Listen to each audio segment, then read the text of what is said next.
உங்கள் வாழ்க்கையில் முயற்சி பண்ணுறீங்க, உழைக்கிறீங்க, கவனத்தை வைக்கிறீங்க, எல்லாம் செய்கிறீங்க. உங்களோட போராட்டங்கள் மட்டும் வெற்றி அடையல. உங்களுக்கு கர்மாவும் சாதகமாக இருக்குது, கடவுளும் சாதகமாக இருக்காரு. ஆனால் உங்கள் போராட்டங்கள் மட்டும் ஏன் வெற்றி அடையல? கண்டிப்பாக தெரிஞ்சுக்கணும்ல. கர்மா அப்படின்றத நிறைய பேருக்கு புரியவே இல்லை. அதாவது ஒருத்தவனை ஏமாற்றி ஒருத்தவனை வாழ வச்சா கூட அது நல்லதுன்னு நினைக்கிறாங்க. ஏன்னா நான் வாழ வைக்கிறேனே, அது பாவம் இல்லை அப்படின்னு. அப்படி இல்லை. நீங்கள் யாரை வாழ வைக்கிறதுக்கு ஒருத்தவங்களை ஏமாத்துனீங்களோ அவங்களுடைய பாவம் யார் மேலே ஃபோக்கஸ் ஆகிருக்குதோ அவங்களுக்கு போய் சேரும். புரியுதா உங்களுக்கு? அவங்களுக்கு போய் சேரும். ஸோ நிறைய விஷயம் நம்ம புரிஞ்சிக்காமல் இருக்கிறதால தான் வாழ்க்கையில் இவ்வளவு பெரிய கஷ்டம், சங்கடங்கள் வந்துக்கிட்டே இருக்குது. ஸோ கர்மா தியரி நம்ம சரியாக படிக்கலை, சரியாக புரிஞ்சிக்கல. நான் கெட்டது பண்ணுறத மறந்து நல்லதை மட்டும் செய்கிறேன்னா அதுக்கு மட்டும் மார்க்கை கொடுங்கன்னு நீங்கள் கேட்குறீங்க. கெட்டதை பண்ணுறதுக்கும் மார்க் இருக்குது. அப்போது அது மைனஸில் போகுது. மைனஸில் போக போக என்ன ஆகும்? உங்களுக்கு 0 மார்க் தானே கிடைக்கும். -10னா நீங்கள் முட்டை தான், -20னா நீங்கள் முட்டை தான், +20 தான் மார்க்கு. ஸோ கர்மா தியரியை யாருமே புரிஞ்சிக்கல. அந்த கர்மாவோட தியரியை முழுசாக புரிஞ்சுக்கணும். அப்போ தான் இனி வரக்கூடிய போராட்டம் உங்கள் வாழ்க்கையில் வெற்றி அடையும். திரும்பவும் சொல்கிறேன், ஒருத்தவங்களை வாழ வைக்கணும் அப்படின்னு சொல்லி ஒருத்தவங்களுக்கு நம்பிக்கை துரோகம் செய்தீர்கள் என்றால் நிலைமை இன்னமும் மோசமாக போகும். இந்த நிலையில தான் சாயப்பா உங்களுக்கு சொல்லக்கூடிய பல விஷயங்களை இந்த பதிவின் மூலமாக சொல்லியிருக்கிறார்.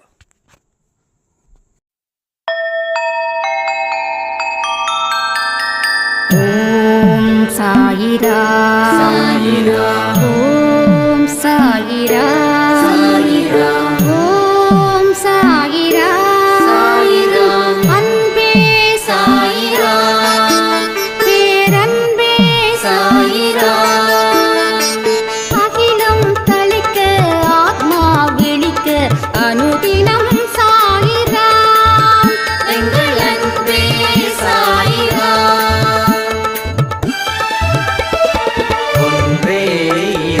ஒன்றே பூமிக்கென்றும் சாயிரா, சரணம் சாயிரா, நன்றே செய்து வாழ்வோம், நாம் ஒன்றே செய்து வாழ்வோம், அன்பே சாயிரா.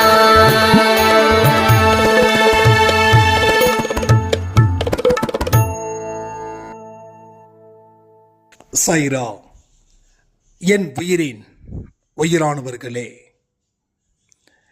நடக்கக்கூடியவை அனைத்தும் நன்மைக்கே அப்படின்னு இன்னைக்கு காலையில் கொடுத்த 12 மணி பதிவில் நான் தெரிஞ்சுக்கிட்டேன். எவ்வளவு பெரிய ஒரு வேதனையை நான் அனுபவிச்சிருக்கேன் அப்படின்னு நினைக்கும் போது எனக்கே என்ன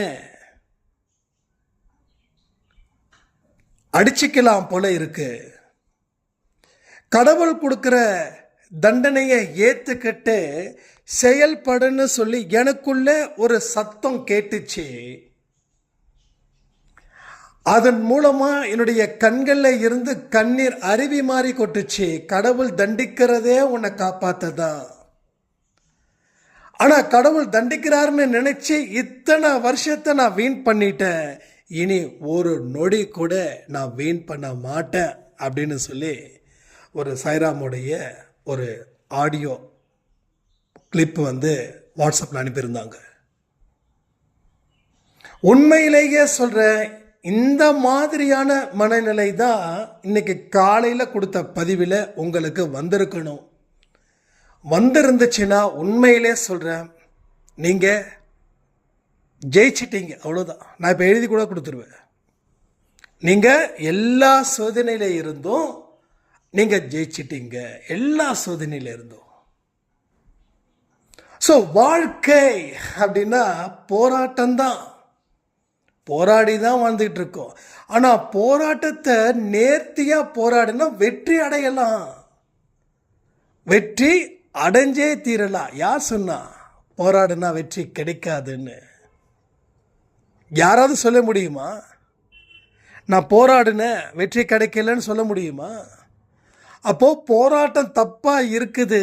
போராட்டத்துக்கு உண்டான அறிவு பத்தில், முயற்சி பத்தில், உழைப்பு பத்தில், அதுக்குன்னு தியாகம் எதுவும் செய்யலை. ஒன்றும் இல்லை. இப்போ நீங்கள் ஃபார் எக்ஸாம்பிள் சும்மா ஒரு சின்ன உதாரணத்தை வச்சு உங்களுக்கு சொல்கிறேன்.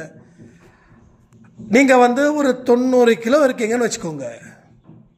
நீங்கள் ஒரு 170 சென்டிமீட்டரில் இருக்கீங்க, ஆனால் நீங்கள் 90 கிலோ இருக்கீங்க. இப்போ நீங்கள் ஆவரேஜாக எத்தனை கிலோ இருக்கணும் அப்படின்னா 70 கிலோ இருக்கணும். ஆனால் எவ்வளோ இருக்கீங்க? 20 கிலோ எக்ஸஸாக இருக்கீங்க. எத்தனை கிலோ இருக்கீங்களோ அத்தனை கிலோ நோய்களுக்கு உண்டான கூடாரம், நோய்களுக்கு உண்டான கூடாரம் அந்த 20 கிலோன்றது. இந்த 90ஓட நிற்காது. அடுத்தது 95க்கு போகும், அடுத்தது சதம் அடிப்போம், சதத்துக்கு மேலே உயர்ந்து நிற்போம். இதில் உடம்பு வெயிட்டில். இப்போ என்னோடய டார்கெட் என்ன? 70 கிலோ தான் இருக்கணும். ஆனால் கூடுதலாக 20 கிலோ ஏறி இருக்கும். அந்த 20 கிலோவை குறைக்கணும். This is my target. So நான் என்ன பண்ணணும், என்ன செய்யணும் அப்படின்னா உடம்பை கம்மி பண்ணணும். நானும் எவ்வளவோ முயற்சி பண்ணுறேன், உடம்பை கம்மி பண்ண முடியல அப்படின்னு நாம் என்ன பண்ணுறோம்? எவ்வளவோ போராடி பார்த்துட்டோம், ஆனால் 2 கிலோ 3 கிலோ தான் குறையுது, அதுக்கு மேலே குறைய மாட்டேங்குதுன்னா உண்மையிலேயே குறையலையா? இல்லை அதை குறைக்க முயற்சி முழுசாக செய்யலையா? பதில் கமெண்ட் பண்ணுங்க. ஒரு சின்ன உதாரணத்தை சொல்லி தான் புரிய வைக்க முடியும். அதுக்கு தான் இதெல்லாம் நான் சொல்லிட்டு இருக்கேன். ஏன்னா இப்போ எல்லாருக்குமே உடல் பருமன் தான் ஜாஸ்தி. நான் ஒல்லியாக இருக்கேன், கொஞ்சம் உடம்பு ஏற்றணும்னு சொல்கிறவங்களாம் கம்மி. அப்போது நீங்கள் நினச்சா அதை சாதிக்க முடியும். 20 கிலோ என்ன 25 கிலோ கூட குறைக்கலாம். ஆனால் என்ன பண்ணணும்? முயற்சி, உழைப்பு, கவனம், அடுத்தது தியாகம். எல்லாத்துலேயும் ஒரு தியாகம் தேவைப்படுது. எல்லாத்துலேயும் தியாகம் இருந்தால் தான் நடக்குது வேலை. என்னங்க தியாகம்? எஸ், இது வரைக்கும் நீ என்னென்னலாம் சாப்பிட்டு இருக்க, அது எதெல்லாம் பிடிச்சிருக்குது, பிடிச்சிருக்கிறத நீ இப்போ நிறுத்தணும். ஏன்னா ஸ்வீட் அதிகமாக சாப்பிட்டா உடம்பு ஏறும், சாதம் அதிகமாக சாப்பிட்டா உடம்பு ஏறும், ஸ்நாக்ஸ் அதிகமாக சாப்பிட்டா உடம்பு ஏறும். ஆனால் நீ என்ன பண்ணுற? எல்லாத்தையும் முழுசாக நிறுத்தலை. 1/2 கிலோ ஸ்வீட்டை சாப்பிடணுன்னா 1/4 கிலோ ஸ்வீட்டை சாப்பிட்ற. அப்போது நீ ஸ்வீட்டு 0 வாக்கு, உன்னோட உணவுகளை ஓரளவுக்கு 0 வாக்கு, அதுக்கு பதிலாக ஹெல்த்தியான ஃபுட்டை டயட்டாக எடு. ஸோ ஒர்க் அவுட் பண்ணுறோம், வாக்கிங் போகிறோம், வேர்வை சிந்த சிந்த சிந்த எல்லாமே பண்ணுறோம், ஆனால் உடம்பு குறையல. அப்போது நீ என்ன பண்ணுற? நீ தியாகம் பண்ணல. சாப்பாடை எந்த காரணத்தை கொண்டு நிறுத்தலை, அது விட்டு வைக்கவே இல்லை. பிரியாணி சாப்பிட்ற, சிக்கன் சாப்பிட்ற, லாலிபாப் சாப்பிட்ற, எல்லாம் சாப்பிட்ற, எல்லாம் ஆயில் ஐட்டமாக உள்ளே போகுது. ஆனால் நீ என்ன பண்ணுற? நான் உடற்பயிற்சி பண்ணுறேன், பட் உடம்பு குறையில. என்ன சாப்பிட்றத நிறுத்தினியா? நிறுத்தலை. அதனால் என்ன ஆகுது? என்ன பண்ணாலும் உடம்பு குறைக்க முடியலப்பா அப்படின்னு சொல்லி உடற்பயிற்சியையும் நிறுத்திடுற, சாப்பாடையும் அதிகம் பண்ணுற, உடம்பு ஏறுது. இப்போ என்ன காரணம்? முயற்சி பண்ணுற, உழைக்கிற, ஆனால் தியாகம் பண்ணலையே. தியாகம் பண்ணியிருந்தா ஜெயிச்சிருக்கலாமே. அப்போ என்னமோ ஒரு குறை இருந்துக்கிட்டே இருக்குது. அது என்னன்றதை யோசித்து முடிவு பண்ணி தியாகம் பண்ணணும். ரைட்டா? கடவுள் தண்டிக்கிறாருன்னு சொல்லும்போது நம்ம உட்காந்துடுறோம், என்ன பண்ணாலும் தண்டிக்கிறார். எஸ், ஏன் தண்டிக்கிறாருன்னா நல்ல விஷயங்களை இப்போ வரைக்கும் நீ செய்யலை, அதனால உனக்கு தண்டனைகள் இருந்துக்கிட்டே இருக்கே ராஜா. அதானே இங்கே பிரச்சனை. ஸோ தியாகம் பண்ணணும், தியாகம் செய்யணும். இப்போ என்ன பண்ணணும்? தப்புகளை குறை, அதுவே தியாகம்தான். 6 மணி நேரம் தூங்குறியான்னு செக் பண்ணி பாரு. இல்லை, 8 மணி நேரம் தூங்கிட்டு இருக்க.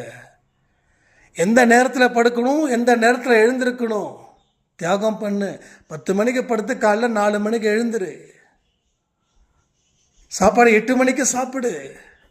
முடியாதுன்னு நினச்சா நீ கடைசி வரைக்கும் முடியாது தான். முடியும்னு நினச்சா இந்த செகண்ட், இந்த நொடி ஸ்டார்ட் பண்ணு உன்னோட வேலையை. வந்ததுக்கு அப்புறம் வருத்தப்படுறது புத்திசாலித்தனமா, வராமல் இருக்கிறது புத்திசாலித்தனமா? எல்லா விஷயமும் அப்படிதான். இதை சொல்கிறது ஜஸ்ட் ஒரு எக்ஸாம்பிள்ஸ், அவ்வளோதான். ஸோ உங்கள் லைஃப்பில் என்ன பிரச்சனை இருக்குதோ அந்த பிரச்சனையை தீர்க்க முடியும் அப்படின்னு நம்புங்க. அதுக்கு என்ன தேவைப்படுது? தியாகம் தேவைப்படுது. சோம்பேறித்தனத்தை அடித்து விரட்டணும், பாவத்தை அடித்து விரட்டணும், கோபத்தை அடித்து விரட்டு. அவன் மட்டும் எதுக்கு? பேராசையை அடித்து விரட்டு. பொய்யே கூடாது. நம்பிக்கை திறக்கும் செத்தாலும் செய்யக்கூடாது. ஒருத்தனை ஏமாத்துறதுன்றது பாவம். அவனுடைய வயிற்றுச்சலை நீ கொட்டிக்காத. உன் குடும்பத்தில் பிரச்சனை, நாளைக்கு அடுத்தவனுக்கு என்ன மாதிரி துரோகம் செஞ்சியோ அதே மாதிரி துரோகம் உனக்கும் ரிஃப்ளெக்ட் ஆகும். நம்ம செய்கிற பாவம் நம்ம முகத்தில் பார்க்குற கண்ணாடி போல. கண்ணாடியை பார்த்தா 2 உருவம். அப்போ நம்மளோட பாவமும் அதே போல தான். நம்ம எந்த பாவத்தை செய்கிறோமோ அதே பாவம் திருப்பி 10 மடங்கு அதிகரிக்கும். 1:10 அன்பே சாய் நம்ப. மனசில் வச்சுக்கோ, செயல்படுத்து. புத்தியை தட்டு. புத்தி தூங்கிட்டு இருக்குது. டேய் தப்புடா, இது சாய்ப்பாக்கு ஒத்துக்காது, பிடிக்காது, இந்த விஷயத்தை ஏன் நீ செய்கிறன்னு சொல்லி புத்தி மனசு கேட்குது. மனசு சொல்லுது, செஞ்சா என்ன, மன்னிப்பு கேட்டால் போகுது. அவன் தப்பு பண்ணலையா, நான் அவ்வளோ பெரிய தப்பு பண்ணிட்டேனா அப்படின்னு சொல்லி பண்ணுற தப்புக்கு என்ன தேடுறோம்? என்னென்னலாம் ஃபேவராக இருக்குதோ அத்தனையும் தேடுறோம். பண்ணுறதே தப்புன்னு முடிவாயிடுச்சு. அதாவது ஒரு திருட மாட்டிக்கிட்டான் அப்படின்னா, ஏன்டா திருடுன்னா அவன் சில விஷயத்த சொல்லுவான். எங்கள் அம்மாவுக்கு உடம்பு சரியில்லை, என் தங்கச்சிக்கு கல்யாணம் ஆகாமல் ரொம்ப நொந்து போயிருக்காங்க, அதனால் காசு தேவைப்பட்டது, திருடுனேன். காசு தேவைப்பட்டதுன்றது உண்மை. ஆனால் திருடுறதை எவன்டா சொல்லி கொடுத்தான்? காசு தேவைப்பட்டதுன்னா என்ன பண்ணணும்? உழைக்கணும். உழைச்சா, ஏன்னா நீ ஒருத்தங்கிட்ட திருடுறன்னா அவன் திருடி வைக்கல, அவன் உழைச்சி வைக்கிறான். அப்போது உனக்கு காசு தேவைப்படுதுன்னா நீ எடுத்துருவியா? அந்த காசு நியாயமாக உன்னோட உழைப்பின் மூலமாக இருந்தால் எவனுக்கு பதில் சொல்ல வேண்டியதில்லை. நீ திருடுன போலீஸ்காருக்கு பதில் சொல்ல வேண்டியதாக இருக்குது. ஒரே அரைஞ்சு உட்கார வைக்கிறார். ஏண்டா திருடுவியா அப்படின்னு. அப்போ போய் இல்லை சார், அது சார், இது சார் அப்படின்னா இன்னும் லாடம் கட்டிடுவாங்க. ஏன்னா பண்ணுறதே தப்பு. அதில் இதுக்கு காரணத்தை வேற நீ சொல்லிக்கிட்டு இருக்கிறேன்னா நீ எப்பேற்பட்ட ஆளாக இருப்ப? அதுக்கு தான் அங்கே அர்ச்சனைகள் நடந்துக்கிட்டே இருக்குது. தினம் அர்ச்சனைகள் நடந்துக்கிட்டே இருக்கும். ஸோ அதனால் எல்லாத்தையும் சால்வ் பண்ணி உருப்படியாக சில விஷயங்களை செய்து நல்ல வாழ்க்கையை வாழ்ந்துட்டு போகலாம். எப்பயும் சொல்கிறேனே, உருவாக்குறது கஷ்டம், ஆனால் அழிக்கிறது ஈஸி. நம்ம என்ன பண்ணுறோம், எதெல்லாம் நமக்கு சீக்கிரமாக கிடைக்கணும் அப்படின்னு நினைக்கிறோமோ அதில் மட்டும் கவனத்தை வைக்கிறோம். அது அழிவை மட்டும்தான் தெரியுது, அழிவை மட்டும்தான் தருது. தெரியுதில்ல, அழிவை மட்டும்தான் தருது. ஏதோ ஒன்று பண்ண போய் ஏதோ ஒன்று நம்ம வாழ்க்கையில் நடந்து அது ஒரு துக்கத்தை விட்டுட்டு போயிடுது. அந்த துக்கம் களையிறதுக்குள்ளே அடுத்த துக்கம் வந்துடுது. இந்த துக்கமும் களையிறதுக்குள்ளே இன்னொரு துக்கம் வந்துடுது. ஸோ எதை செஞ்சாலும், எதை முடிவு பண்ணாலும் 1க்கு 10 தடவை யோசித்து நியாயத்தின் அடிப்படையில் நீ முடிவு செய். நீ அப்படி முடிவு செய்யணும். சாய்ராம் சொல்லியிருந்தாங்க, அண்ணா இது மாதிரி நான் ஒருத்தரை மனப்பூர்வமாக விரும்புகிறேன், ஆனால் எங்கள் வீட்டில் ஒத்துக்கலை, அவருக்கும் என்னை விட்ட ஆளே இல்லை. அவ்வளவு நம்பிக்கை கொடுத்த அவர் ஏற்கனவே ஃபெயிலியர் லைஃப்பில். நான் திரும்ப திரும்ப இல்லை, நான் அப்படி இல்லை, நான் அப்படி இல்லை, நான் அப்படி இல்லைன்னு சொல்லி லட்சம் தடவை கோடி தடவை சொன்னேன். அவர் அந்த பழைய ஃபெயிலியரில் இருந்து வெளியில் வரல. ஆனால் நான் சொன்ன வார்த்தைகளை அவர் நம்பினார். அவரும் என்னை விரும்ப ஆரம்பித்தார். விரும்பி ஆரம்பிச்சுங்கிறது நல்லா போயிட்டு இருந்தது. எங்கள் அம்மா எகெயின்ஸ்டாக இருந்தாங்க. நான் என்ன பண்ணேன், 2 வருஷமாக இருந்த லவ்வை உடைச்சிட்டேன். எங்கள் அம்மா எனக்கு முக்கியம். அப்போது எனக்கு ஒரு விஷயம் எனக்கு ஒன்றும் புரியல. அம்மா முக்கியம், காதல் தூக்கி எரிஞ்சிடலாம் அப்படின்னு நினச்சிக்கும் போது அந்த நேரத்துக்கு எனக்கு அறிவு பூர்வமாக இருந்துச்சு. ஆனால் அதுக்கு அப்புறம் எவ்வளவு பெரிய தப்பு பண்ணியிருக்கேன் அப்படின்னு தெரிஞ்சுக்கிட்டு இன்னைக்கு கடவுள் என்னை மிகவும் மோசமான ஒரு மனநிலையில் என்னை தண்டிச்சுக்கிட்டு இருக்கிறாரு.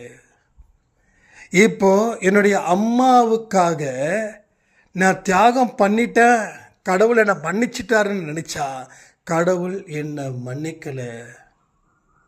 இன்னமும் என்னோட அம்மாவுக்கு இன்னும் மன ரீதியாக உடல் ரீதியாக பிரச்சனைகள் இருக்குது. எனக்கும் மன ரீதியாக உடல் ரீதியாக பிரச்சனை இருக்குது. ஆனால் நான் விரும்பினவர் எத்தனை வருஷம் ஆனாலும் பரவாயில்ல, நான் உனக்காக காத்துக்கிட்டு இருக்கிறேன் அப்படின்னு சொன்னவரை கூட இல்லை, வேண்டாம், என்னை விட்டுடு அப்படின்னு சொல்லி அவருடைய நம்பிக்கையை நான் அடிச்சிட்டேன். இது பாவமா அப்படின்னு ஒரு ஆடியோ கொடுத்துருந்தாங்க. அவங்களுக்கு ஒரே விஷயம் சொல்கிறேன், பாவம் அப்படின்னா அது பாவம்தான். ஒரு மனுஷனுக்கு நம்பிக்கையை கொடுத்துருக்கீங்க, அந்த மனுஷனுக்கு வாழ்க்கை கொடுக்குறன்ற நம்பிக்கையில், அதாவது ஒதுங்கி இருந்த மனுஷனை நம்பிக்கையை வச்சு நம்பிக்கை கொடுக்குறேன்னு சொல்லி நம்பிக்கையை ஏற்படுத்தி உங்கள் அம்மாவுக்கு பிரச்சனை ஆயிடும்னு சொல்லி அந்த மனுஷனை ஏமாத்தினதுக்கு உண்டான பாவத்தை அனுபவிச்சு தானே ஆகணும். அப்போது அந்த இடத்துல அந்த பெண் எப்படி நினச்சி இருக்கணும் அப்படின்னா, இதை பாருங்கள், என்னோட அம்மா எனக்கு முக்கியம், நீங்களும் எனக்கு முக்கியம். என்னுடைய அம்மாவோட சம்மதம் கிடைக்கிற வரைக்கும் நான் உங்களை கல்யாணம் பண்ணிக்க முடியாது அப்படின்னு சொல்லியிருந்து அதுக்கப்புறம் அந்த பையன் இல்லை பரவாயில்ல வேண்டாம் அப்படின்னு சொல்லியிருந்தா இங்கே பாவம் யாருக்குமே இல்லை. ஆனால் ஒரு நம்பிக்கையை கொடுத்து அந்த பையனை ஏமாத்தினா அந்த ஏமாத்தின பாவம் யாருக்காக நீங்கள் அவங்கள விட்டீங்களோ அவங்களுக்கே அது கொடுக்கும். அவங்களுக்கே அந்த பாவத்தை என்ன பண்ணணும், எக்ஸஸாக கொடுக்கும். ஸோ இதுதான் சட்டம், இதுதான் திட்டம் கடவுள்து. அதை ஏன் புரிஞ்சுக்க மாட்டேன்றோம்? இப்போ ஒரு மனுஷனுக்கு அதை நான் சொல்கிறேன், யாருக்குமே சரி நம்பிக்கையை கொடுத்தா காப்பாற்றுங்க, இல்லை நம்பிக்கை வார்த்தை கொடுக்காதீங்க. ஓகேவா? இல்லை கொடுக்காதீங்க. நம்ம எந்தெந்த இடத்துல நம்ம ட்ராக் மாறுறோமோ அது எல்லாமே நல்லதுக்காக இருக்கணும். அது சாபத்துக்கு உண்டான ஒரு ட்ராக்காக மாறிடுச்சு அப்படின்னா அது கடைசி வரைக்கும் சாபம் நிற்கும். இப்போ நீங்கள் யாருக்காக நீங்கள் அந்த விஷயத்த பண்ணீங்களோ அவங்களுக்கே அது திரும்ப திரும்ப திரும்ப திரும்ப அடி மேலே அடி கொடுக்கும். அதை புரிஞ்சுக்கணும். இப்போ அந்த பெண் அந்த பையன்கிட்ட இப்படி சொல்லியிருந்தாங்கன்னா என்ன இருக்கும், பையன் காத்திருக்கட்டும், காற்று இல்லைன்னா முடியாதுன்னு சொல்லிட்டு போனால் இப்போ யாருக்கும் அந்த பிரச்சனையும் இல்லை. அப்போது அவனுக்கு அவருக்கு 1.5 வருஷம் 2 வருஷம் அந்த நம்பிக்கையை கொடுத்து இப்போ வேண்டாம் அப்படின்னு சொன்னால் அவருக்கு வேற ஒரு வாழ்க்கை வந்துருச்சு, சந்தோஷமாக இருந்துட்டாருன்னா there is no issue. But அவர் இப்பையும் நினச்சி ஃபீல் பண்ணுறாருன்னா அவர் எவ்வளோ ஃபீல் பண்ணுறாரோ அதை விட 10 மடங்கு உங்களுக்கும் உங்கள் சம்மந்தப்பட்டவங்களுக்கும் டெஃபினட்டாக நடக்கும். இதுதான் கர்மா. திஸ் இஸ் அ கர்மா. இது கர்மா. ஸோ கர்மாவோட தியரி என்ன அது தெரிஞ்சுக்கலையே. கர்மாவோட தியரியை தெரிஞ்சுக்காம நீங்கள் எதையுமே தெரிஞ்சுக்கிட்டா அது அர்த்தமே கிடையாது. ஸோ வாட்ஸ் அ கர்மா? நீ என்ன கொடுக்குறியோ அதான். ஒருத்தவனுக்கு நம்பிக்கையை கொடுத்தா உனக்கு 10 பேர் நம்பிக்கை கொடுப்பான். ஒருத்தவனுக்கு துரோகத்தை நீ கொடுத்தா உனக்கு 10 பேர் துரோகத்தை கொடுப்பான். This is a karma theory. நீ என்ன ஆகணும்னு நினைக்கிற அதை யோசித்து நீ முடிவு பண்ணிக்கோ. ஃப்யூச்சர் உனக்கு எப்படி இருக்கணும்னு நினைக்கிற அதை யோசித்து இப்போ ஆக்ஷனில் இறங்கிட்டா எல்லாமே பிரச்சனை சால்வ் ஆகிடும். ஸோ இதுதான் நம்ம புரிஞ்சிக்க வேண்டிய வழிமுறைகள். ஸோ இது அடிப்படை. நம்ம என்ன செஞ்சாலும் அது ஒரு நிமிஷம் யோசித்து பார்த்து செயல்படுத்து. அதில் சந்தேகம் இருக்குது, இதில் பாவம் கலந்துருக்குதுன்னா தயவு செய்து அதை நிறுத்தி வையே. கடவுள் சிக்னல் கொடுப்பாரு, அது வரைக்கும் அதை ஸ்டாப் பண்ணு.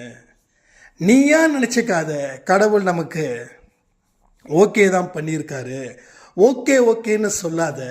அது கடவுள் உனக்கு ஓகேன்னு சொல்லலை, உன்னோட மனசில் இருந்து வர உன்னுடைய சத்தம் தானே தவிர கடவுள் சத்தம் இல்லை. இதோட தலைவர் ஸ்டேஜில் சொன்னார் இல்லை, கடவுளுடைய சத்தம் மனுஷனுடைய சத்தம். அதை நம்ம சரியாக ஐடென்டிஃபை பண்ணுறதுக்கு அறிவு வேணும். இந்த விஷயத்தை நம்ம அன்பை சாயில ஜெயவாணி அம்மா சொல்லியிருந்தாங்க. தம்பி, நீங்கள் அன்றைக்கி ஆடியோவில் சொன்னீங்க பார்த்தீங்களா, அதே தான் இவர் சொல்லியிருக்காரு, பார்த்துக்கோங்க அப்படின்னாங்க. உண்மைதான். ஏன்னா நல்ல வார்த்தைகள்னால் எல்லாருக்கும் ஒன்று தான். அதில் நம்ம கண்டுபிடிச்சது இவர் கண்டுபிடிச்சது அப்படிலாம் ஒன்றும் கிடையாது. நல்ல வார்த்தைகள், நல்ல பாடம்னா ஒரே பாடம் தான், வேறு எந்த பாடமும் இல்லை. ஸோ அவங்க நம்ம ஒரே மாதிரி தான் ட்ராவல் பண்ணுறோம். ஒன்றும் இல்லை, ஒரு எறும்பு சாப்பாடை தேடுதுன்னா எறும்பு கண்ணா பின்னா போகுது. ஒரே ரோலை போல் அதே போல தான் நல்ல விஷயங்கள். யார் என்ன சொன்னாலும் அதே மாதிரி தான் இருக்கும், அது மாறாது. கடவுளுடைய செல்ல குழந்தைகளாக நாம் இருக்கிறோம் அப்படின்னா நம்ம கடவுள் சம்மந்தப்பட்ட விஷயங்களை தான் பேசுகிறத தாண்டி மனிதன் மேலே வைக்கக்கூடிய அன்பையும் நம்ம பேசுகிறோம். நம்ம இந்த காயத்ரி மந்திரத்தை படிச்சுக்கிட்டு இல்லை இன்னும் சில மந்திரத்தை படிச்சுக்கிட்டு கடவுள் முன்னாடி முணுமுணுத்துக்கிட்டு வெளியில் துரோகம் பண்ணக்கூடியது இல்லை. நம்ம கடவுள் மந்திரம் படிக்கிற ஆனாலும் மக்கள் மீது அன்பு வச்சுருக்கோம், உறவுகள் மீது அன்பு வச்சுருக்கோம். தெரிஞ்சவங்க, தெரியாதவங்க, வேண்டப்பட்டவங்க, வேண்டப்படாதவங்க, அத்தனை பேர்கிட்டையும் நம்ம என்ன பண்ணுறோம், அன்பை கொட்டி வச்சுருக்கோம். ரைட்டா? அன்பை கொட்டி வச்சிருக்கிறோம். ஸோ இதுதான் கடவுளுடைய விஷயங்கள். அதுக்காக நான் உங்கள் மந்திரம் படிக்க வேண்டாம்னு சொல்லலை. மந்திரம் படிக்கிறியோ இல்லை எந்திரம் கட்டுறியோ, நீ மனுஷனாக இரு. அடுத்த மனுஷனுக்கு உதவி செய், உபத்திரம் கொடுக்காத. உதவி செய்யலைனாலும் உபத்திரம் கொடுக்காத. நல்லதை செய்யலைனாலும் கெட்டதை செய்யாமல் இரு, அதுவே உன்னை காப்பாற்றிடும். ஆனால் அன்பை சாயில் என்ன சொல்கிறோம், சும்மாவே இருக்காத, நல்லது செஞ்சுக்கிட்டே இருக்குதுன்னு சொல்கிறோம். நல்லது என்ன பொருளாக தான் செய்யணுமா, பணமாக தான் செய்யணுமா, இல்லை துணிமணி தான் வாங்கி கொடுக்கணுமா? நல்லா இருன்னு சொல்லு, அதுவே ஒரு உதவி. அதை நீ திரும்ப சொல்லு, நீ நல்லா இருப்ப. நீ என்ன சொல்கிறியோ அதே தான். கர்மா தியரி இது நல்லா படிக்கணும். நீங்கள் இது எந்த அளவுக்கு தெளிவாக படிக்கிறீங்களோ அந்த அளவுக்கு வாழ்க்கையில் வரலாறு காணாத வளர்ச்சி பெற முடியும். இப்போ நம்ம என்ன பண்ணிட்டு இருக்கோம் தெரியுமா, வரலாறு காணாத வீழ்ச்சியை நோக்கி போயிட்டுருக்கோம். அதனால தான் சில தோல்விகள், எப்படிடா இதெல்லாம் வருது, என்னடா புதுசாக துன்பம் வருது. நாம் இப்போ தானே ஒரு துன்பத்தில் இருந்து பைபாஸ் பண்ணி இந்த பக்கம் வந்தோம், திரும்பவுமா? அது ஏன்டா எனக்கு மட்டும் இப்படி வருது? சொன்னவங்க எத்தனை பேர்? மனுஷனாக பிறந்த எல்லாரும் அட்லீஸ்ட் வருஷத்துக்கு ஒரு 100 தடவையாவது இந்த வார்த்தையாக சொல்லியிருப்போம். அப்போ உங்கள் ஏஜ் என்ன, அந்த ஏஜ் வரைக்கும் நீங்கள் கண்டிப்பாக இது பண்ணி பாருங்கள், எத்தனை தடவை இந்த வார்த்தைகளை நீங்கள் சொல்லியிருப்பீங்க அப்படின்னு. ரைட்டா? இதெல்லாம் தான் நம்ம புரிஞ்சுக்கணும், இதெல்லாம் தான் நம்ம தெரிஞ்சுக்கணும். தெரிஞ்சுக்கிட்டு வாழ்க்கை வாழ்ந்து பாரு, உன்னை வீழ்த்த ஒருவனும் பிறக்கவே முடியாது. சில சத்தத்தை பார்த்து நம்ம பயப்படுறோம், பயப்பட வேண்டிய அவசியமே இருக்காது. நான் அதை பண்ணிவிடுவேன் இதை பண்ணிவிடுவேன்னு சொல்லி சில பேர் உதார விடுவாங்க.